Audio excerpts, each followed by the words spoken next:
Bab 884. Hampir pingsan. Jika ada yang berani mengambil keuntungan untuk menyerangnya, maka keluarga Zhu akan menganggap orang itu sebagai musuh. Henry pun membuka mulutnya dengan dingin. Jika ada yang menjaga Erik dengan baik, maka keluarga Gu juga akan memberi orang itu hadiah. Nino berkata, sama juga dengan keluarga Yun. Keluarga Jiang juga akan memberi bantuan. Ketika Henry dan yang lainnya membuka mulut mereka, orang-orang pun terkejut akan ucapan mereka itu. Namun, masih ada beberapa dari antara para pejuang yang walaupun menundukkan kepala, namun menyembunyikan keinginan di dalam hati mereka yang telah dirangsang oleh Di Marto.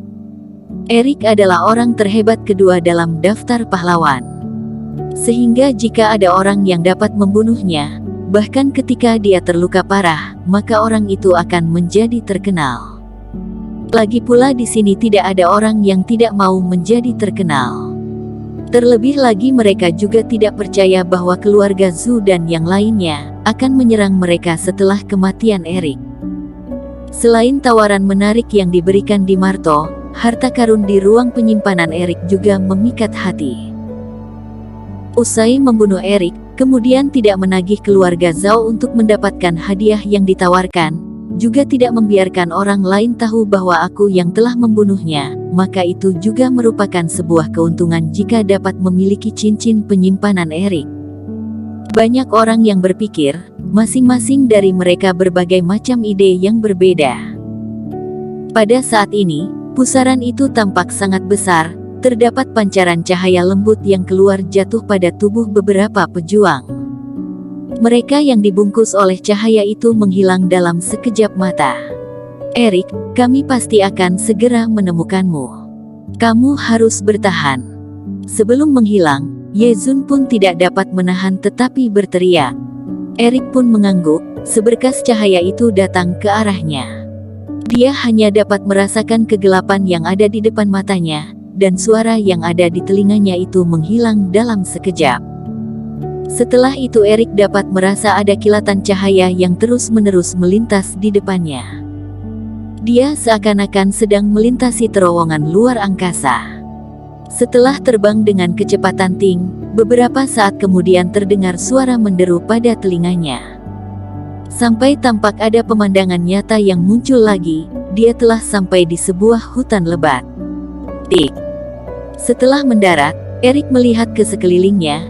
Dia menemukan bahwa ada dua orang pejuang yang juga mendarat tidak jauh darinya. Mereka adalah pria, yang satunya bertubuh tinggi dan yang lainnya bertubuh pendek. Saat melihat Erik, kedua pria tercengang pada awalnya, namun kemudian seolah ada cahaya pada tatapan pria pendek itu, dia tampak bersemangat. Haha, Tuhan telah membantuku. Sungguh tidak disangka bahwa keberuntungan akan datang padaku. Erik mengerutkan alisnya, lalu melangkah mundur. Erik, lagi pula cepat atau lambat kamu juga akan mati. Maka akan lebih baik jika kamu membiarkan aku untuk memberimu waktu terakhir dalam hidupmu untuk bersenang-senang. Pria pendek itu begitu percaya diri hingga tidak peduli bagaimana tindakan pria jangkung itu. Dia mengambil pedang panjangnya, segera membantainya. Dengan kilauan cahaya yang begitu cemerlang, pedang tajam itu segera menerobos ke arah Erik. Erik sedikit mengerutkan alisnya, mencoba untuk menghalanginya.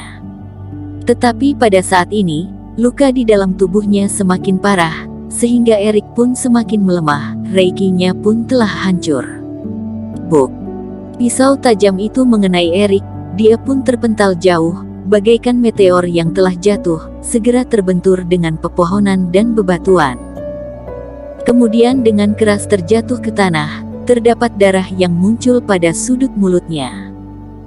Ternyata memang benar, apa yang telah dikatakan Di Marto memang benar. Kamu telah mendapat serangan serius. Kamu sudah menjadi orang yang tidak berguna. Pria pendek itu memukulnya sambil tersenyum. Dia melirik pria jangkung yang ada di sebelahnya. Pria itu segera mundur, menunjukkan kenetralannya.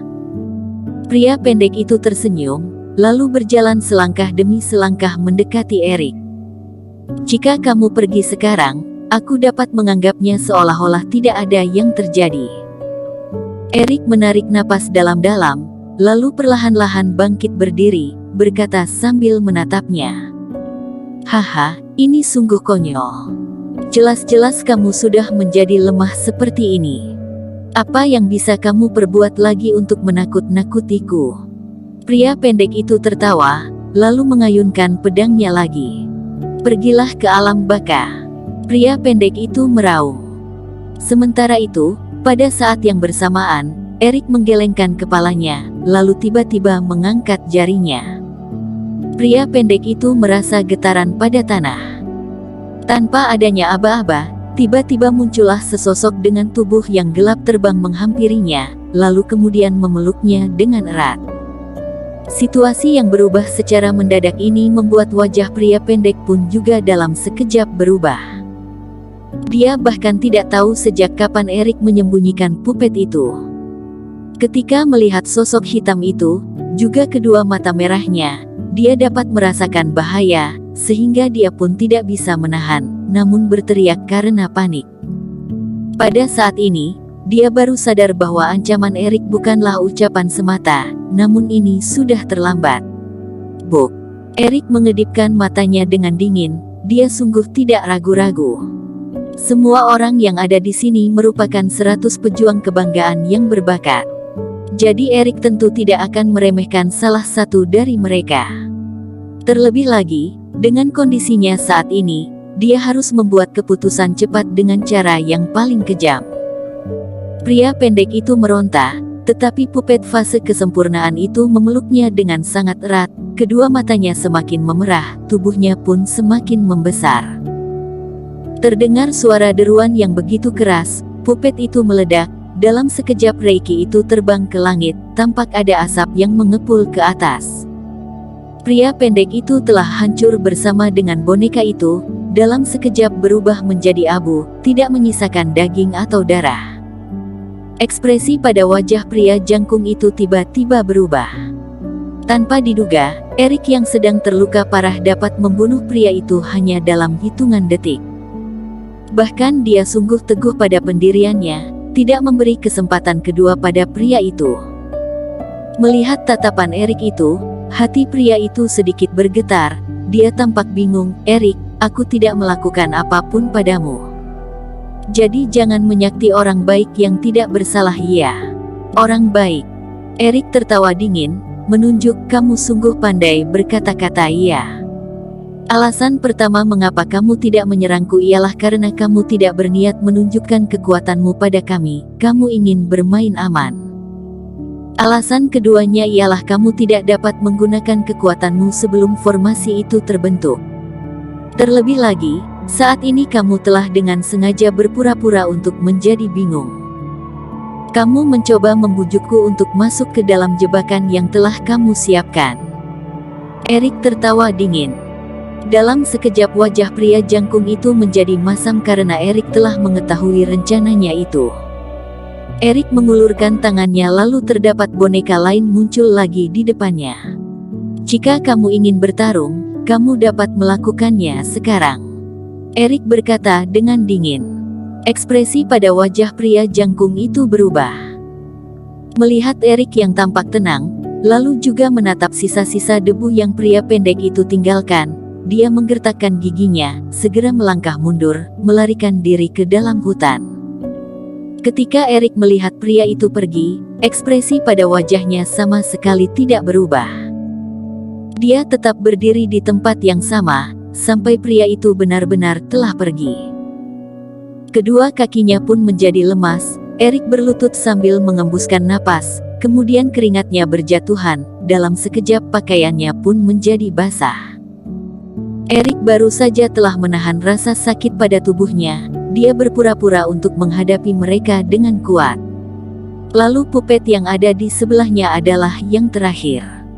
Jika boneka itu tidak dapat membunuh pria itu, maka dirinya lah yang akan meninggal. Namun pria itu telah merasa takut padanya, sehingga memilih untuk pergi, dapat dikatakan bahwa dirinya telah melarikan diri. Jadi, Erik pun menyimpan pupetnya itu, lalu berkata dengan lemah, "Budak tua itu ada di sini." Jadi yang muncul, menatap Erik dengan serius. "Telanlah pil ini, kemudian biarkanlah ini membasuh tubuh kita.